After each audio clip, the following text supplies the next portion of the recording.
साहिब बंदगी सतनाम। बात उस समय की है जब तीसरी पातशाही श्री गुरु अमरदास जी सत्य का प्रचार कर रहे थे। सभी को अपने मूल की जानकारी दे रहे थे अपने सत्संगों के माध्यम से। तो जहाँ वो गुरु अमरदास जी सत्संग करते थे, सभी को सत्य से अवगत कराने के लिए वहीं पास में एक आजड़ी अपनी भेड़ें बकरियां चराने के लिए आया जाया करता था। उसका नाम था रामदास। वो भी अक्सर उनकी मुखारबिंद से उस परमात्मा की, उस धुर की बानी की, उस घर की बात सुनता रहता था। और आलम ये हुआ कि वो भी धीरे धीरे श्री गुरु अमरदास जी का शिष्य बनता चला गया। उसने अपने मन में श्री गुरु अमरदास जी को अपना गुरु मान लिया था। तो दिन बीतते गए, साल बीतते गए, समा गुजरता गया, समा अपनी चाल चलता गया। और कुछ समय के बाद वो घट घट की जाननहार, भले बुरे की पीर पछानत, उन्होंने अपने सेवकों को एक सेवा दी कि इस दीवार को बनाओ। एक दीवार थी, उस दीवार को बनाने की सेवा सभी सेवकों को श्री गुरु अमरदास जी तीसरी पातशाही ने उनको ये सेवा दे दी। तो जब वो दीवार बन गई तो श्री गुरु अमरदास जी को बुलाया गया कि देखिए गुरु जी इस दीवार को। तो गुरु जी ने कहा कि नहीं, ठीक नहीं है, इसको ढा दो और दोबारा से बनाओ। इसी तरह जब दीवार बन जाए, गुरु जी आ जाएं और ठीक ना कहकर फिर उस दीवार को ढा दें।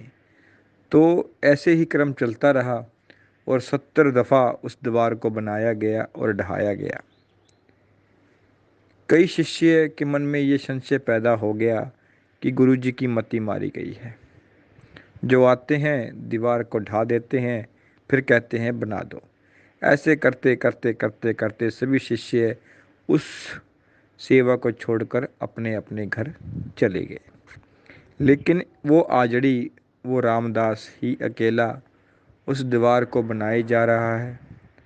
जब सभी शिष्य, वो गुरुसेवक सेवा को छोड़कर अपने अपने घर चले गए, तो गुरु जी, वो परमात्मा का रूप श्री गुरु अमरदास जी उस आजड़ी के पास आए, उस रामदास के पास आए और कहने लगे कि भाई सभी तो चले गए हैं, क्यों क्यों ये दीवार बनाया जा रहा है? तू भी चला जा अपने घर।